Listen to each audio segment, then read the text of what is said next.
Texas governor accepts recommendation, spares inmate. Huntsville, Texas, AP. Texas Governor Greg Abbott on Thursday spared the life of a convicted killer shortly before the man's scheduled execution for masterminding the fatal shootings of his mother and brother. In sparing the life of Thomas Bart Whitaker about an hour before he was scheduled for lethal injection, Abbott accepted the state parole board's rare clemency recommendation. Whitaker's father, Kent, also was shot in the 2003 plot at the family's suburban Houston home but survived and led the effort to save his son from execution. Abbott commuted to sentence to life without parole. Related searches. Thomas Bartlett Whitaker, Greg Abbott, Keith Hampton, Parole Board, Huntsville, Texas.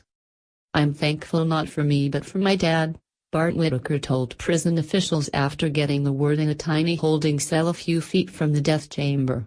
Any punishment that I would have or will receive is just, but my dad did nothing wrong. The system worked for him today.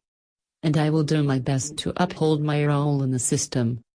The 7-member Texas Board of Pardons and Paroles, whose members are appointed by the governor, recommended unanimously Tuesday that Abbott commute the sentence.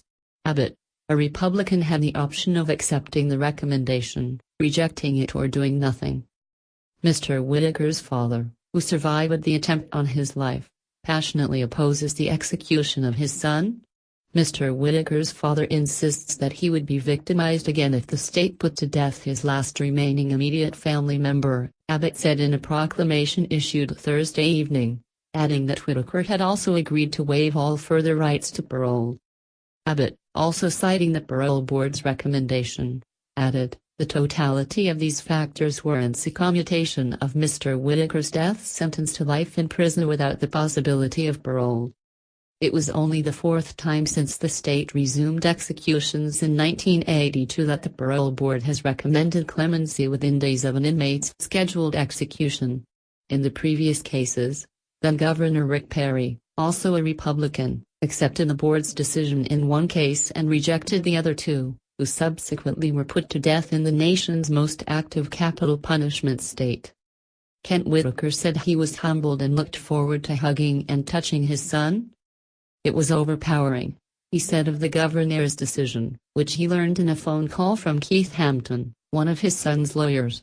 He and supporters were nearby the prison in a home used by inmate visitors and were standing and praying, Whitaker said. He put Hampton's call on his speakerphone.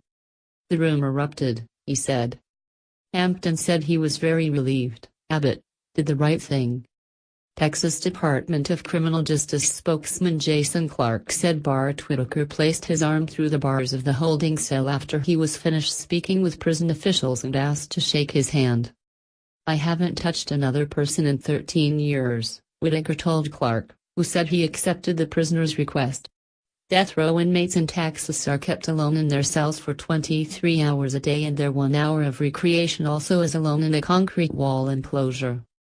Agency spokesman Jeremy Diesel said Whitaker would not be returned to death row but would be taken to a prison processing facility where he'd be treated as a new incoming inmate and eventually assigned to a unit in general population, a process that likely would take a couple of weeks. Kent and Patricia Whitaker and their 2 boys had returned home the night of December 10, 2003, following a restaurant dinner to celebrate Bart Whitaker's college graduation when they were confronted by a gunman wearing dark clothes and a ski mask. Patricia Whitaker and her 19-year-old son, Kevin, were killed. Kent Whitaker and Bart were wounded. Nearly 2 years later, Bart Whitaker was arrested in Mexico after investigators determined he arranged the plot in hopes of collecting a family estate he believed was worth more than $1 million.